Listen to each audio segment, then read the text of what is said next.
warahmatullahi wabarakatuh. Salam sejahtera untuk kita semua.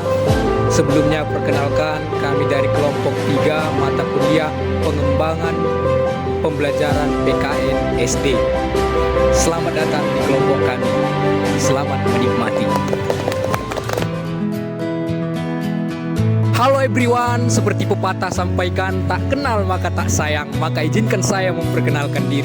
Saya Fadlan Zaiduddin Hasibuan, biasa dipanggil dengan Mr. Jai. Halo semuanya. Halo teman-teman semua, nama saya Radi Ratnokita Yanarianto dengan NIM 23PMM159. Salam kenal semuanya.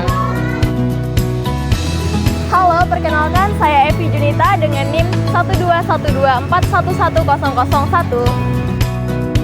Halo, perkenalkan nama saya Herlin Aryani Sibarani, biasa dipanggil Herlin dengan NIM 12124111047. Salam kenal. Halo, perkenalkan nama saya Irma Armita Apriani, biasa dipanggil Irma dengan NIM 1213111043. Salam kenal. Halo, perkenalkan nama saya Iswatun Hasanah dengan NIM 12124111033. Salam kenal. Halo, perkenalkan saya Kesya Argadia Purikesuma, biasa dipanggil Kesya dengan NIM 12131111111. Salam kenal.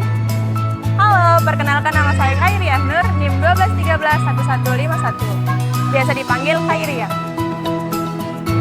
Halo, perkenalkan nama saya Febri Injilika dengan NIM 1212411014. Salam kenal. Halo, perkenalkan nama saya Anissa Nur Supriyati Daryani, biasa dipanggil Nisa dengan NIM 23PMM017. Salam kenal.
Dari sini kami izin wawancara itu sebagai narasumber dalam kita kuliah di PKN Group. Nah, sebelumnya perkenalkan kami dari kelompok. Nah, kelompok di sini ada teman saya, ada juga Pak, ada saya, ada Ernika, dan juga ada teman-teman. Nah, sebelumnya kami izin meminta identitas itu terlebih dahulu ya, Bu. Kalau boleh tahu namanya siapa ya, Bu? Nama saya Rahma. Daerah Bu. Guru kelas 4, jabatan dan register. Iya. Sebenarnya kita mulai ya, Bu. Pertanyaan pertama mengenai perbedaan antara kurikulum merdeka dengan kurikulum sebelumnya gitu. Berdasarkan ilmu ini, secara umum apa perbedaan yang terjadi ketika kurikulum merdeka sudah diberlakukan di Indonesia? Kurikulum ini dari tahun ke tahun itu pasti kalau ada perubahan pimpinan, presiden atau pergantian menteri pendidikan, pasti lebih sering kurikulum itu berubah. Contoh aja ya kayak kurikulum K13 kan, sama kurikulum sekarang hanya perbedaannya kurikulum K13 itu dia menyatukan beberapa bidang studi. Jadi satu tema. Contoh seperti IPA, IPS itu bisa dijadikan kurikulum. Ada juga beberapa studi itu 3 atau 4 dijadikan satu tema. Kalau sekarang kurikulum Merdeka tidak. Kurikulum Merdeka itu sudah dipisahkan. Terpisah sendiri, terpisah sendiri IPAS, bukan IPAS. IPAS itu kan dari IPA dan IPS. Sudah berdiri sendiri lah, kembali seperti sebelum kurikulum 13. Sebenarnya kurikulum ini tidak berbeda dengan kurikulum sebelumnya. Yang saya tahu, yang saya sudah belajar dari tahun 19 atau masa saya kuliah dulu, ada namanya kurikulum PDSK, cara belajar siswa. Nggak ada bedanya dengan kurikulum sekarang. Kita mengharapkan siswa itu aktif, untuk bisa mandiri. Sekarang ini kurikulum PDSK itu mengharapkan bagaimana siswa itu bisa mandiri. Nggak ada bedanya kan? Kurikulum 13 itu kan mengaktifkan siswa juga siswa. Dia bisa belajar mandiri. Cuma namanya aja yang apa namanya ya?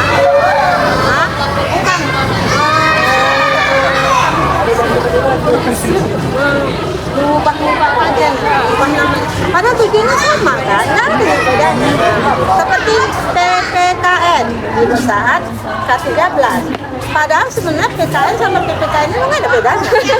Pendidikan, Pancasila dan keluarga P yang pertama aja itu sama juga ya. Sama tentang apa PKN itu? Kualitasnya tentang kewarganegaraan, cinta tanah air, tentang Pancasila, tentang perjuangan. Nah, itu aja ya sebenarnya nggak ada yang bedanya. Hanya menggantikan kulitnya aja. Ya kan, bajunya aja yang berganti. Bisa aja.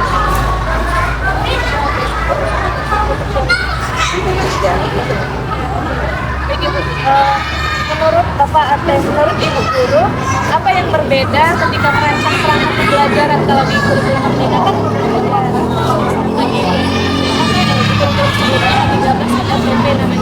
iya, hanya membedakan nama itu tadi saya bilang tadi, membedakan bajunya aja, tapi isinya sama ya. Nggak ada beda.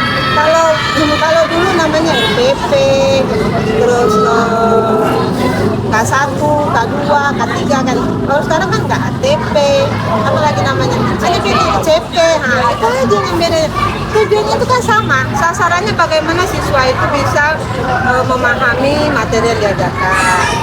Bagaimana tercapainya sasaran pembelajaran. Itu aja yang sebenarnya. Hanya pergantian nama. Sebenarnya membedakannya hanya sedikit aja. Kalau K13 itu materinya dijadikan satu tema. Nah, kalau K13 materinya dijadikan satu tema. Kalau Merdeka tidak. Nah, berdiri sendiri dia. Sudah berdiri sendiri, matematika berdiri sendiri, IPAS berdiri sendiri, PKN berdiri sendiri. Kalau K13 kan tidak. Dia bisa aja dia matematika bersatu dengan PKN, ya kan? Matematika bersatu dengan olahraga. Tapi kalau kurikulum Merdeka tidak, sudah tersendiri dia. itu lebih mudah mana? Sebenarnya kalau kurikulum K13 ini memang agak rumit. Kenapa rumit? Gini, bagaimana kita menyampaikan materi itu sebelum K13 itu terjadi? Kita sering menyatu-nyatukan pembelajaran, sisi pelajaran untuk ke bahasa Indonesia. Bagaimana kita bisa menyatukan ke agama, ya kan? Sikap misalnya pembelajaran tentang berdoa, gitu kan? Antara PKN dengan agama kan berdekatan. Nah, kan kita bisa menyampaikan dengan mengikuti sambilkan dengan kita memberikan arahan tadi sering-sering berdoa. Siapa yang rajin sholat? Kan berarti kan berhubungan, berkesinambungan dia dengan materi apa yang lain. Tapi kalau materi tentang ini merdeka ini tidak. Merdeka ini makanya saya bilang tadi tersendiri. Kalau dibilangi enaknya sama aja sebenarnya. Tapi kan sudah ada tadi yang ditetapkan tinggal di lembur ke indikator. Iya. Sedangkan di kurikulum merdeka kan dia hanya diberikan CP untuk bebas untuk berkreasi. Menurut ibu lebih suka yang berkreasi atau yang sudah ditentukan gitu? Ini kadang kurikulum ini dibebaskan ke wilayah masing-masing, ya kan? Apa namanya? Diotonomikan ke daerah. Tapi pada saat si siswa ini terakhir pembelajaran pada saat ujian kemudian itu nggak bisa disesuaikan dengan materinya bisa dari pusat. Kita ajarkan daerah misalnya kan tentang dari Serdang lah misalnya kan. Sedangkan materi yang diujikan nanti itu bukan dari daerah, bisa jadi itu dari pusat. Sama yang sudah kan begitu juga gitu. Tidak hanya yang di Iya. Di kurikulum yang lain-lain kan begitu juga. Kalau kita tidak menggunakan patokan buku bacaan media pembelajaran kita dengan buku pusat, kita pakailah misalnya buku daerah. Itu nanti nggak jadi ujian. Kita yang susahnya kasihan anak. Kita capek mengajarkan pembelajaran daerah. Kita boleh misalnya CP-nya itu apalah RPP lah kalau sekarang ya, saya nggak tahu apa RPP lah itu. RPP-nya kita sesuaikan dengan daerah, ya kan? Tapi kenyataannya di ujiannya malah ke pusat. Nah, kita si anak jadi kan, ini kan nggak dipelajari Bu. Nah, ini belum ada kita pelajari Bu. Jadi kita pun jadinya serba susah kan, serba salah kita menambahkan kepada pembelajaran kepada siswa. Jadi siswa ini penilaian di rapot itu kan disesuaikan dengan apa yang sudah kita ajarkan, apa yang mereka dapati, ya kan? Jadi kalau kita ajarkan sama mereka tentang hasil di saat soal-soal ujian itu mereka tidak bisa punya ujian karena tidak sesuai dengan apa yang kita ajarkan. Jadi mereka kan tidak ada bisnis yang mereka belajar, ya kan? Nah, itulah sebenarnya kenapa kami membuat RTP itu kami ambil dari Google aja. Nah, kami copy paste. Soalnya itu juga sebenarnya kadang membuat guru ini bermasalah. Kalau kita menggunakan media pembelajaran ajar kita dari pusat, tidak sesuai dengan akademik. Akademik kan tidak sesuai kan? Nah, kalau kita ambil copy paste, mengerjakan ceritanya kita plagiat, agak kreatif, ya kan? Jadi kita guru ini serba salah loh.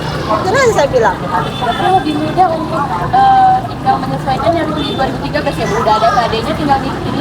Sebenarnya kalau yang seperti ya 2013 itu sebenarnya sama ya sebelum-sebelumnya seperti kurikulum 84, kurikulum kalau saya dulu kurikulum 92, maksud saya ngajar kan. Baik Bu, terima kasih atas penjelasannya Bu. Mengenai materinya Bu, bagaimana Ibu menghubungkan materi pendidikan Pancasila dalam kurikulum merdeka dengan karakter moral sama pelajaran-pelajaran lainnya? Untuk menghubungkannya, sebenarnya Pancasila ini kan sama dengan kehidupan kita sehari-hari, ya kan? Bagaimana kita menghargai orang, bagaimana kita bisa tingkah laku yang baik, bagaimana kita mendidik anak itu. Sebenarnya pendidikan ini berasal dari rumah. Dari rumah kita hanya memfasilitasikan si anak, menginformasikan sama si anak apa yang selama ini mereka lakukan salah atau benarnya di dalam kehidupan dia, terutama masalah kehidupan sehari-hari, dia, bagaimana dia memperlakukan kedua orang tuanya, gurunya, temannya, ya kan? Bagaimana dia memperlakukan lingkungan alamnya. Nah, itu sehari-hari memang harus kita berkesinambungan, harus kita ajarkan sama anak. Sebenarnya pembelajaran itu antara kurikulum 13 nggak ada yang berbeda. Iya. Nah, mengenai tadi kan Bu, selanjutnya mengenai kesulitan-kesulitannya Bu, apa yang Ibu alami untuk memastikan isi materi pembelajaran yang disampaikan dengan baik sesuai dengan nilai-nilai dan keluarga negara? Nah, isu materi ini memang kalau jadi pembelajaran PKN ini kan mungkin ada ini apa ya, tergantung dengan siswa juga. Apabila materi ini dikasihkan kepada siswa, mungkin kadang siswa ini kurang, ya kan, kurang. Kalau yang seperti ini saya bergantung sama siswa ini juga. Kita mengajarkan materi pada saat bahan pembelajaran untuk mengenai Pancasila, terjadinya Pancasila atau terjadinya Indonesia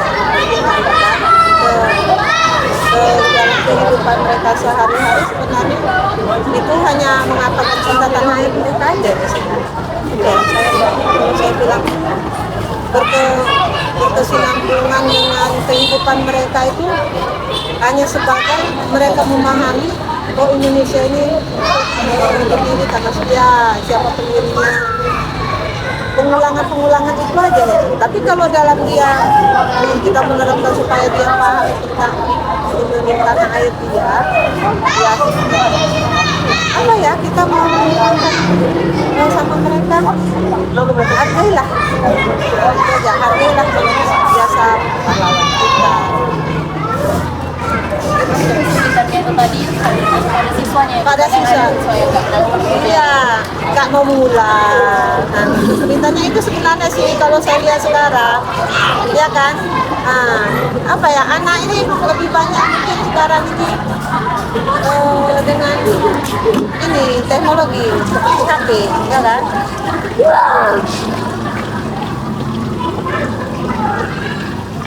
Baik Bu, tadi kan pembelajarannya juga seperti mengintegrasikan budaya-budaya yang ada di daerah masing-masing. Contohnya seperti apa ya? Apa Pancasila itu? Iya.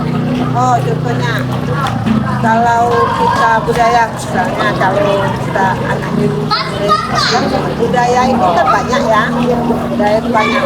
Contoh kalau kita mau makan, bagaimana kita makan harus pakai tangan kanan, kita dulu, kita budaya kan, harus menggunakan tangan kanan. Lalu kalau sebelum makan kita baca doa, atau budaya contohnya lagi kalau dia berjalan di hadapan orang lebih tua dengan dia, bagaimana cara dia berjalan dengan orang lebih tua. Kayak budaya-budaya yang simpel tapi harus bisa dia lakukan sepanjang hayat dia paham maksudnya bagaimana cara dia berhadapan sama orang lebih tua, bagaimana dia menghargai sama yang lebih muda. Baik Ibu, dan selanjutnya bagaimana cara menyadarkan materi? Sekarang kita berbicara materi pendidikan Pancasila dengan pendekatan interpretasi. Dan kurikulum merdeka ini sudah membentuk guru untuk melakukan pembelajaran diferensiasi sesuai dengan pembelajaran siswa. Tadi Ibu ada bilang ada siswa yang kurang menangkap. Dia bisa gitu Bu, mengikuti teman-teman yang lain. Oh, Apa perbedaan yang Ibu lakukan di pembelajaran? oh, kami ini kalau yang seperti itu memang ada juga sekarang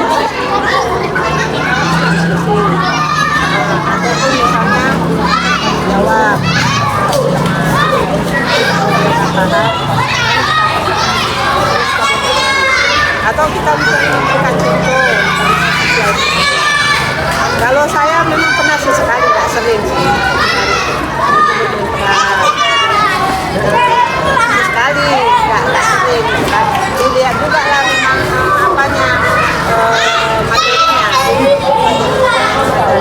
Contoh, seperti mengambil suara atau kita bermenteran kan, bagaimana kita menjual suara, pemilihan suara, pemilihan pemimpin, ketua kelas, itu Baik Ibu, selanjutnya model dan media pembelajaran Ibu gunakan dalam pembelajaran pendidikan Pancasila itu apa ya? saya lebih suka terus kedua tanya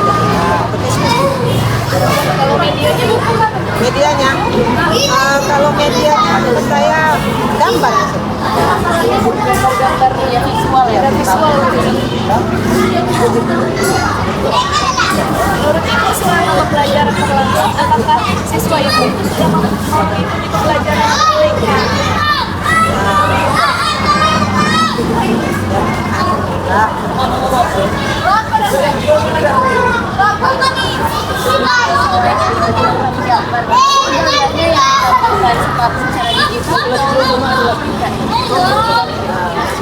ya gambar-gambar kebetulan Misalnya kalau pelajaran Pancasila gitu, berarti kayak gambar-gambar mereka gitu ya. iya kadang nanti bagaimana cara dia membuat itu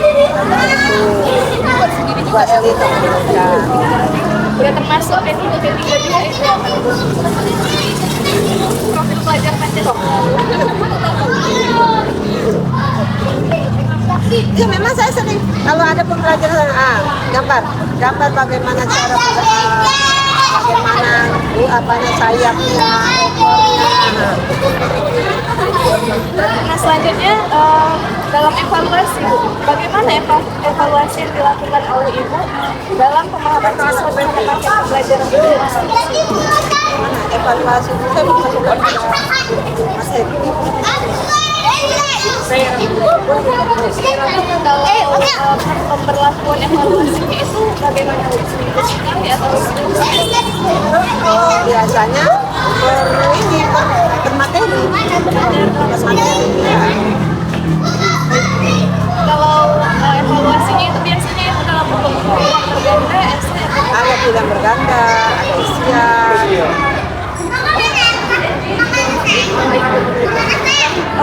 bagaimana sekolah memastikan bahwa nilai-nilai dan tujuan kewarganegaraan itu terbangun? Jadi kehidupan kita sehari-hari di sekolah itu contoh seperti tadi kan, kami seperti acara seni, ya kan. Kalau hari Selasa, kalau anak masuk itu kan harus masuk. Nah, ya kan, senyum, sapa, salam, sopan dan santun, kan. Nah, sering bertegur sapa, terus kalau ada teman yang bully, diurai. Itu saja pertanyaan-pertanyaan yang sudah menjawabnya kita pagi hari ini. Terbantu atas jawaban-jawabannya. Dan cukup sekian dari kami. Terima kasih sekali lagi. Kami akhiri. Assalamualaikum. Berikut adalah hasil gambaran mini riset dan wawancara yang kelompok kami lakukan di SDN 106162 Medan Estate yang berlokasi di Jalan Pasar 5 Timur, Medan Estate, Kecamatan Percut Seituan, Kabupaten Deli Serdang, Sumatera Utara. Sekolah dasar tersebut telah menggunakan kurikulum Merdeka dalam pembelajarannya dan data responden untuk menjadi narasumber yang kami wawancarai adalah beliau bernama Ibu Rahmiati SPD. Beliau menjabat di wali kelas 4. Berdasarkan wawancara yang kami lakukan dengan beliau mengatakan bahwa perubahan mata pelajaran PPKN di kurikulum 2013 berubah menjadi pendidikan Pancasila di kurikulum Merdeka, tidak ada bedanya dalam ruang lingkup yang sama dan hanya mengganti bagian sampulnya saja.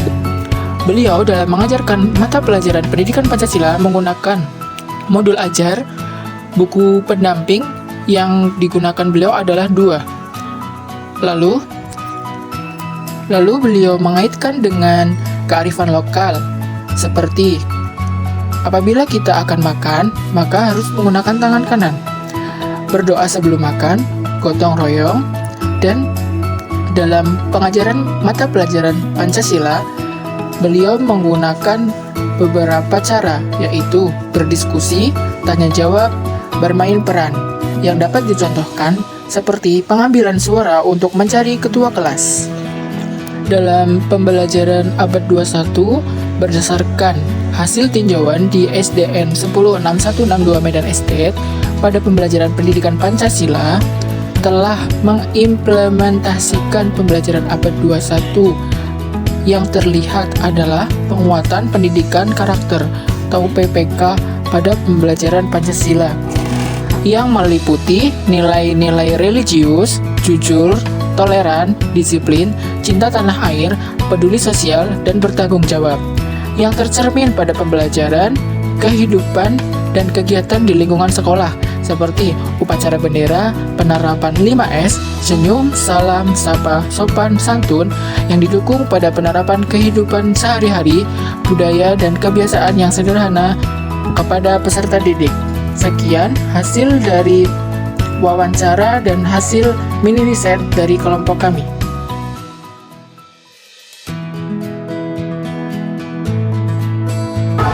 Berdasarkan observasi dan wawancara yang kami lakukan di lapangan, maka ada beberapa hal yang kami temukan dan dapat kami refleksikan.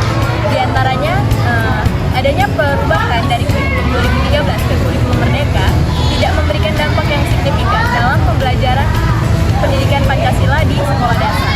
Hanya perbedaan nomenklatur yang terjadi antara mata pelajaran pendidikan kewarganegaraan di 2013 dengan pendidikan Pancasila di kurikulum Merdeka.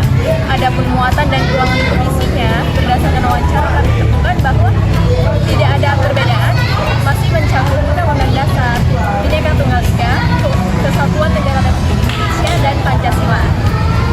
Nah, setelah kami melakukan observasi, adapun yang kami temukan di lapangan bahwa pada saat pembelajaran guru telah melakukan proses pembelajaran dengan tahapan yang sistematis, mulai dari pembukaan yang diawali dengan salam, doa, kemudian dilanjutkan dengan absensi, dan di kegiatan ini guru melakukan proses pembelajaran meliputi penyampaian materi, penggunaan media pembelajaran, hingga diskusi yang dilakukan secara bersama-sama. Adapun di kegiatan penutup, guru melakukan penguatan dengan cara menyampaikan kesimpulan dan ringkasan dari mata pelajaran yang dipelajari, dan kemudian diakhiri dengan salam dan penutup. Adapun sarana dan prasarana yang dapat kami lihat di sekolah, di dalam kelas sudah terdapat beberapa media pembelajaran PKN yang konkret seperti gambar-gambar Garuda ataupun gambar-gambar lainnya.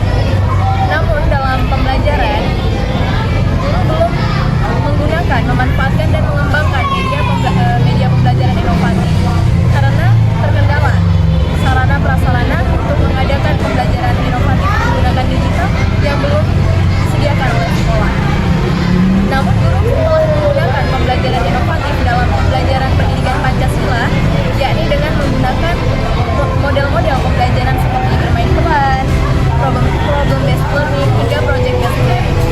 Demikian refleksi yang dapat kami simpulkan dari kegiatan wawancara dan observasi yang kami lakukan. Terima kasih.